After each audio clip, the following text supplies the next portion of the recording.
ये है एलियंस यानी दूसरे ग्रह के प्राणी जिनके कंकाल की प्रदर्शनी मैक्सिको की संसद में की जा रही है। मम्मी की तरह दिखने वाले इन कंकालों को ताबूत जैसे डिब्बों में रखा गया है। मैक्सिको की संसद में यह दावा किया जा रहा है कि 3 उंगलियों वाले प्राणी दूसरे ग्रह के यानी एलियंस हैं, जो कि 1000 साल पुराने हैं, जिनके कंकाल 2017 में पेरू देश के रेगिस्तान में बनी नाज़का लाइंस में मिले थे। मैक्सिको संसद में एलियंस को लेकर जो चल रहा है उसके पीछे जो इंसान है उसका नाम है जेमी मुसैन। जेमी मुसैन एक यूएफओलॉजिस्ट हैं और उनका कहना है, मुझे लगता है यह साफ है कि हम गैर इंसानी नमूनों से डील कर रहे हैं जो हमारी दुनिया की किसी भी प्रजाति से संबंधित नहीं है। कुछ लोगों का मानना है कि एलियंस नहीं होते, वहीं कुछ लोगों का मानना है कि एलियंस होते हैं और अमेरिका में एक जगह है जहां एलियंस को रखा जाता है जिसका नाम है एरिया 51। लोगों का मानना है कि एरिया 51 में दूसरे ग्रहों से जुड़े जीवों और उनकी तकनीक को सुरक्षित रखा जाता है। वहीं यूएस गवर्नमेंट का कहना है कि वो सिर्फ एक एयरफोर्स बेस है। हालांकि कौन सी बात कितनी सच है इस बारे में कुछ कहा नहीं जा सकता। इसी बीच नासा ने एक रिपोर्ट जारी करी है जिसमें कहा गया है कि उन्हें नहीं पता कि यूएफओ और यूएपी क्या होता है।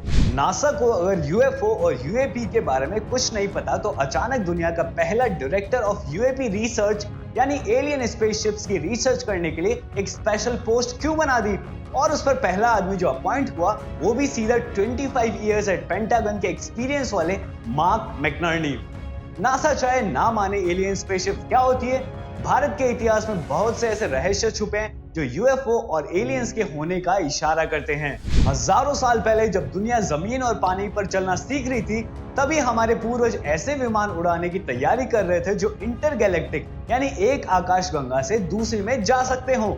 इसरो के वैज्ञानिक इस मामले में साफ तौर पर कहते हैं कि दुनिया में परग्रही जीव यानी एलियंस का होना महज अफवाह नहीं बल्कि एक डेफिनेट यस है। अमेरिका में 1952 से 1969 तक ब्लू बुक के नाम से एक इंपॉर्टेंट एयरफोर्स का प्रोजेक्ट चल रहा था जिसका काम एलियन साइटिंग्स की रिपोर्टिंग करना था। 1952 से लेकर जुलाई 2023 तक दुनिया भर में कई हजार एलियन साइटिंग्स हो चुकी हैं। टॉप सीक्रेट क्लियरेंस वाले US air force intelligence officer David Grusch ने भरी यूएस कांग्रेस में अंडर ओथ बयान दिया था कि यूएस गवर्नमेंट के पास न केवल मल्टीपल एलियन स्पेसशिप्स हैं बल्कि उन्होंने कई एलियन पायलट्स को कैद करके भी रखा है जिन पर 1957 से कई तरह के एक्सपेरिमेंट्स भी हो रहे हैं। सुनने में ये सब चाहे मैन इन ब्लैक या टर्मिनेटर जैसी मूवीज की कहानी जैसा लगता हो, पर अनगिनत आकाशगंगा जिनमें अनगिनत तारे हैं और उनमें से किसी पर भी इंटेलिजेंट स्पीसी होने के पूरे चांसेस हैं। उड़न तस्तरी और एलियंस क्या वाकई हो सकते हैं? आपका क्या ख्याल है हमें कमेंट्स में जरूर बताइएगा। वीडियो लाइक करके चैनल सब्सक्राइब कर दीजिए ताकि ऐसी अमेजिंग इंफॉर्मेशन हम आपके लिए लेकर आते रहें।